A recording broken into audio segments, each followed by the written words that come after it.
Hello all and welcome to the modern teacher. ఈ video మీ click bait కాదు, నిజంగా ఈ 4 ట్రిక్స్ తెలిస్తే బుద్ధిజం కంప్లీట్ అయిపోయినట్టే.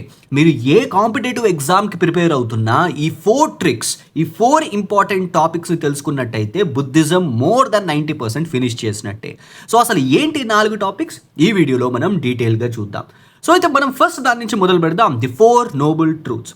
సో బుద్ధ ఏమన్నారంటే మనకి యాక్చువల్గా 4 నిజాలు ఉన్నాయి and these are the 4 ultimate truths అని అన్నారు. 1 దుఃఖ, 2 సముదాయ, 3 నిరోధ, 4 మార్గ లేదా మార్గ. ఓకే, సో ఇప్పుడు దీనిని మనకి ఎక్స్ప్లెయిన్ చేయడానికి యాక్టర్ సమంత వచ్చారు. ఈ ట్రిక్ గుర్తుపెట్టుకోండి అండ్ ఈ ట్రిక్ తోటి మొత్తం మనం ఈ 4 నోబుల్ ట్రూత్స్ని గుర్తుపెట్టుకోవచ్చు. సో దుఃఖ అంటే ఏంటి? సో దుఃఖ అంటే లైఫ్ ఇన్వాల్వ్ సఫరింగ్.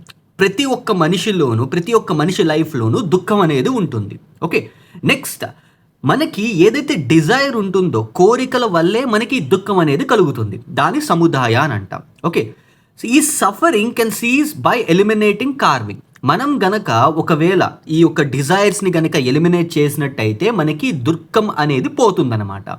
సో మనం ఇలాంటి ఒక పాత్ని, ఇలాంటి ఒక ఏదైతే మనకున్న ఈ కోరికలు ఉన్నాయో వాటిలన్నిటిని రిమూవ్ చేయాలి అని అంటే we need to follow noble 8-fold path. ఒక అష్టాంగిక మార్గం అనే దాన్ని మనం ఫాలో అవ్వాలన్నమాట. సో ఈ 4టిని లార్డ్ బుద్ధ చెప్పారనమాట. So 4 noble truths. అయితే మనం దీన్ని ఎలా గుర్తుపెట్టుకోవచ్చు? దుఃఖంతో నిద్రపోయిన శామ్ లేచి మ్యాగీ తింది. ఓకే, సో దుఃఖంతో అంటే బాధతోటి సమంత పడుకున్నారు. ఓకే, దాని తర్వాత ఏమయ్యేది? సో దుఃఖంతో సమంత నిద్రపోయారనమాట. సో నిరోధ, దుఃఖం నిరోధ. తర్వాత సమంత లేచారు. ఓకే, లేచి మ్యాగీ తిన్నారనమాట. సో దుఃఖంతో నిద్రపోయిన శామ్ లేచి మ్యాగీ తింది. So these are the 4 important noble truths. So ఈ ఒక్క ట్రిక్ గుర్తుపెట్టుకున్నట్టయితే మనకి 4 గుర్తుండిపోతాయి అనమాట. దుఃఖ అంటే లైఫ్ ఇన్వాల్వ్ సఫరింగ్ అని, 2 సముదాయ అని అంటే ఈ దుఃఖానికి కారణం ఏంటి? డిజైర్స్, మనకున్న కోరికలు. 3వది నిరోధ, దాన్ని మనం ఎలా ఎలిమినేట్ చేయొచ్చు? మనం గనక ఈ క్రేవింగ్స్ ఏవైతే ఉంటే ఆ క్రేవింగ్స్ని గనక తీసేసాము, ఆ డిజైర్స్ని గనక తీసేసాము అని అంటే so we can eliminate it.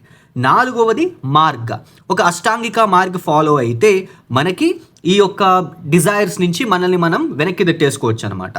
So remember this trick. దుఃఖంతో నిద్రపోయిన శామ్ లేచి మ్యాగీ తింది. దుఃఖం నిద్ర, నిద్రలో నుంచి నిరోధ, Sam Samantha and Maggi. So ఇలాగ మనం గుర్తుపెట్టుకోవచ్చు అనమాట.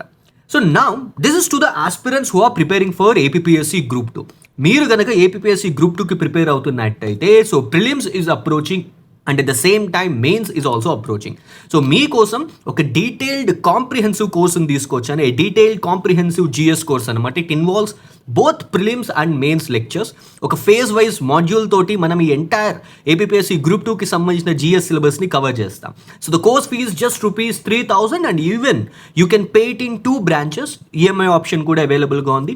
మీకు క్లాసెస్ అన్ని ఇంగ్లీష్ అండ్ తెలుగులో ఉంటాయి. క్లాస్ వైజ్ ఎంసీక్యూ టెస్ట్ ఉంటుంది, మెయిన్స్ ప్లస్ 3 months వ్యాలిడిటీ ఉంటుంది, ప్రతి క్లాస్కి నోట్స్ ఉంటుంది, even current affairs is also included in this course. So లేదు సార్ మేము ఆల్రెడీ వేరే చోట కోర్స్ తీసుకున్నాం, ది నీడ్ టెస్ట్ సిరీస్ అని అంటారా? Yes, even I'm providing test series as well. So APPSC group 2 కోసం ఒక ప్రాపర్ ప్లానింగ్ తోటి ఒక టెస్ట్ సిరీస్ని లాంచ్ చేసాం. 100+ టాపిక్ వైజ్ టెస్ట్ ఉంటాయి ఇందులో. ఈచ్ అండ్ ఎవ్రీ సబ్జెక్ట్కి సంబంధించి వేరియస్ టాపిక్స్ మీద, వేరియస్ ఇంపార్టెంట్ టాపిక్స్ మీద బిగినర్ లెవెల్ నుంచి అడ్వాన్స్డ్ లెవెల్ వరకు వేరియస్ పీవైక్యూస్ని అనలైజ్ చేస్తూ ఈ యొక్క టెస్ట్ సిరీస్ని తీసుకొచ్చాం. The cost of this test series is just ₹1,000 and మీరు మన యాప్లో 2 టెస్ట్ని ఫ్రీగా అటెంప్ట్ చేయొచ్చు. అండ్ అటెంప్ట్ చేసిన తర్వాత మీరు కావాలనుకుంటే టెస్ట్ సిరీస్ తీసుకోండి. Right, then let us move to the next mnemonic. ఇది very very important and at the same time కొద్దిగా హార్డ్ టు రిమెంబర్ కూడా. ది నోబుల్ 8-fold పాత్, దీన్ని మనం అష్టాంగిక మార్గం అని అంటామన్నమాట. సో ఇందాక మీరు చూసినట్టయితే అందులో మనకేమన్నారు? So if we follow the మార్గ అండ్ 4 నోబుల్ ట్రూత్స్ ఉన్నాయి కదా, అందులో ద లాస్ట్ ఏంటి? మార్గ, MAGGA. ఓకే, సో ఆ మార్గ ఏ మార్గ? అష్టాంగిక మార్గ, ఒక 8-fold ట్రూత్ పాత్ అనమాట ఇది. సో ఈ 8 గనక మనం ఆచరిస్తూ మన జీవనాన్ని కొనసాగిస్తే మనకి ఒక ప్రాపర్ పాత్లోకి వెళ్తాం, ఒక సాల్వేషన్ వస్తుంది, మనం ఈ డిజైర్స్ అన్నిటి నుంచి మనం విముక్తి పొందుతామని చెప్పని లార్డ్ బుద్ధ చెప్పారనమాట. సో ఏంటివి? Right view, so understanding the reality. 2వది right intention or thought, so మన థాట్ పర్ఫెక్ట్గా ఉండాలి, ప్యూర్గా ఉండాలి. 3వది రైట్ స్పీచ్, ఓకే మన స్పీచ్ కరెక్ట్గా ఉండాలి. రైట్ యాక్షన్, ఓకే, మనం చేసే పనులు కరెక్ట్గా ఉండాలి, ఎథికల్ వేలో ఉండాలి. రైట్ లైవ్లీహుడ్, నీ జీవనం అనేది ఒక నీతివంతంగా సాగించాలి. రైట్ ఎఫర్ట్, సో నీ యొక్క ఎఫర్ట్స్ అన్నీ కూడాను గుడ్ ఎఫర్ట్స్ అయి ఉండాలి. రైట్ మైండ్ఫుల్నెస్, సో మనం ఎప్పుడు కూడా అవేర్గా అటెంటివ్గా ఉండాలి మన సరౌండింగ్స్ మీద. 8వది right concentration, so deep focused ఉండాలన్నమాట మనకి. సో నా ఇవి 8-fold పాత్. మనం గనక 8-fold పాత్ని ప్రాపర్గా ఫాలో అయ్యాము అని అంటే we can attain Nirvana, so liberation వస్తుంది అనమాట, మోక్షం వస్తుంది. అప్పుడు ఈ దుఃఖాలన్నింటిలో నుంచి మనం విముక్తి పొందుతామన్నమాట. అయితే దీనిని గుర్తుపెట్టుకోవడానికి ఒక ట్రిక్ ఉంది. సో మీరు కనుక ఇవన్నీ చూసినట్టయితే it will give you a trick that hero Vishal mechanical engineer. Okay, so ఈయన తెలుసు కదా మీకు హీరో. సో హీరో అవ్వాలంటే మీరు ఏం చేయాలి, ఈ 8-fold పాత్ని ఫాలో అవ్వాలన్నమాట. ఓకే, సో హీరో అంటే ఏంటి, it represents a noble person. Okay, ఈ నోబుల్ 8-fold పాత్ కోసం Vishal, VISAL. Okay, so V stands for view, I stands for intention, S అంటే స్పీచ్ అవుతుంది, A అంటే యాక్షన్ అవుతుంది, L అంటే లైవ్లీహుడ్, మెకానికల్లో MEC. ఓకే, మెకానికల్లో MEC అంటే ఏమవుతుంది, మైండ్ఫుల్నెస్, E అంటే ఏమవుతుంది ఎఫర్ట్, C అంటే ఏమవుతుంది concentration.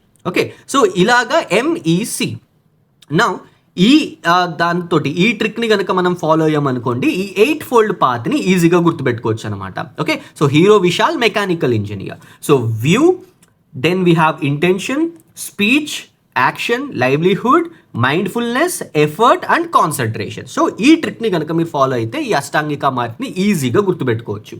Okay, now let us move to another one more important thing, the symbols of Buddha's life. Okay, so బుద్ధుడి యొక్క లైఫ్ని మొత్తం మనం 5 symbols తోటి కొరిలేట్ చేస్తామన్నమాట. ఓకే, సో దీనికి సంబంధించి మనకి వేరియస్ ఆర్కిటెక్చర్స్ కూడా ఉంటాయి. మనకి ఇక్కడ సౌత్కి వచ్చామనుకోండి, సౌత్లో మనకి అయాకా పిల్లర్స్ అని చెప్పని కనిపిస్తాయన్నమాట. ఓకే, ఈ అయాకా పిల్లర్స్ అనేవి ఈచ్ పిల్లర్ బుద్ధ లైఫ్కి సంబంధించిన ఒక మోస్ట్ ఇంపార్టెంట్ ఇన్సిడెంట్కి సంబంధించిన రిప్రజెంటేషన్స్ అనమాట. సో ఈ 5 రిప్రజెంటేషన్స్, ఈ 5 ఈవెంట్స్ ఏంటి, ఒకటి బర్త్, ఆయన యొక్క జననం. రెండవది రినెన్సియేషన్ అనమాట, మహాభిష్కరణం అని అంటాం. అంటే ఏంటంటే ఆయన అన్నిటిని వదిలేసి బయటికి రావడం. సో 3వది ఎన్లైటన్మెంట్. 4వది ఫస్ట్ సెర్మన్, ఆయన చెప్పిన మొదటి ప్రవచనం. 5వది మహాపరినిర్వాణ. ఓకే, సో బర్త్ అంటే ఏంటి, పుట్టుక. ఈయన ఎక్కడ పుట్టారు, లుంబిని అనే ప్లేస్లో పుట్టారనమాట. ఓకే, సో ఆయన పుట్టుకకి సంబంధించి ఒక సింబల్ ఉంది, అది లోటస్. నెక్స్ట్ది గ్రేట్ రినౌన్సియేషన్, అంటే ఇల్లుని వదిలేసి ఆయన బయటికి రావడం.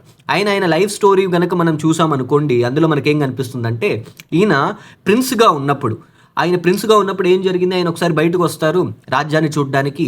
ఆయన ఏం అబ్జర్వ్ చేస్తారు అని అంటే, అప్పుడే చనిపోయిన ఒక పర్సన్ యొక్క డెడ్ బాడీ వెళ్ళడం చూస్తారు.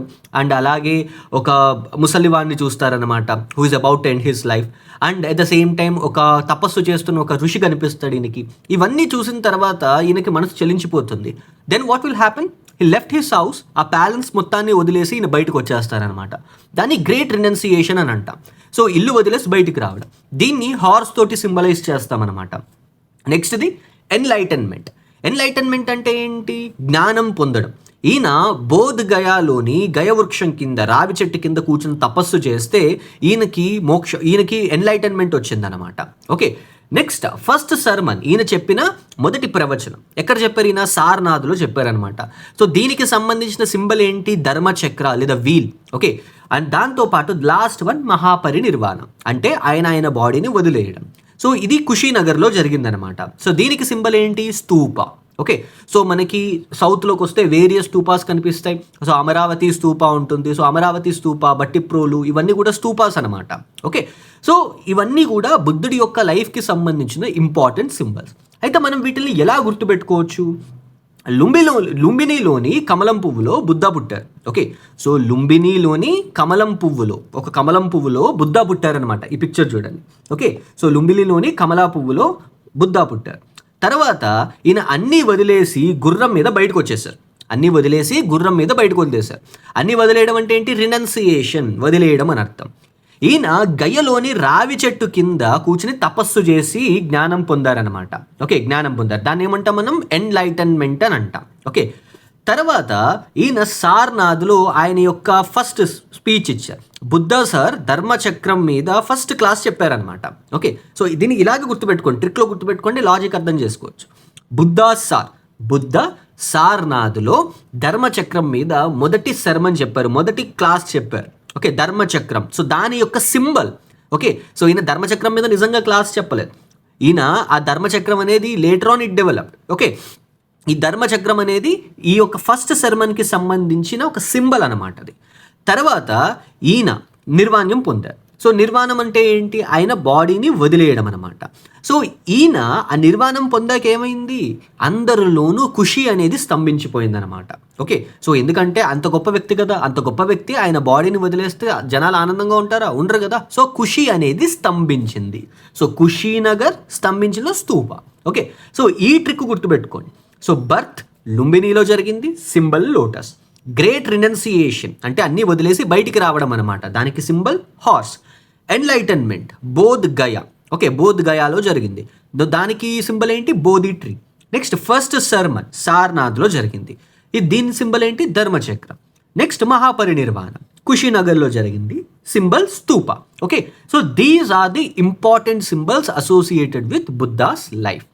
ఇప్పుడు మనం లాస్ట్ దానికి వద్దాం, బుద్ధిస్ట్ కౌన్సిల్స్. సో కంపల్సరీగా బుద్ధిజంకి సంబంధించి one of the most important topic ఈ బుద్ధిస్ట్ కౌన్సిల్స్. మొత్తానికి మనకి బుద్ధిజంలో 4 ఇంపార్టెంట్ కౌన్సిల్స్ జరిగాయి అనమాట. కౌన్సిల్స్ ఆర్ నథింగ్ బట్ ఇవేంటంటే బుద్ధిజంకి సంబంధించిన మేజర్ మాంగ్స్ అండ్ టీచర్స్ ఒక ప్లేస్కు వచ్చి వాళ్ళు బుద్ధిజం యొక్క డెవలప్మెంట్ కోసం చర్చలు జరుపుకుంటారనమాట. అవే 4 కౌన్సిల్స్, 4 సార్లు జరిగేవి. మొదటిది రాజ్గృహాలో జరిగింది. అండ్ ఇందులో మనం ఈ కౌన్సిల్స్ గురించి డిస్కస్ చేసుకుంటున్నాం కాబట్టి తెలుసుకోవాల్సింది ఏంటి?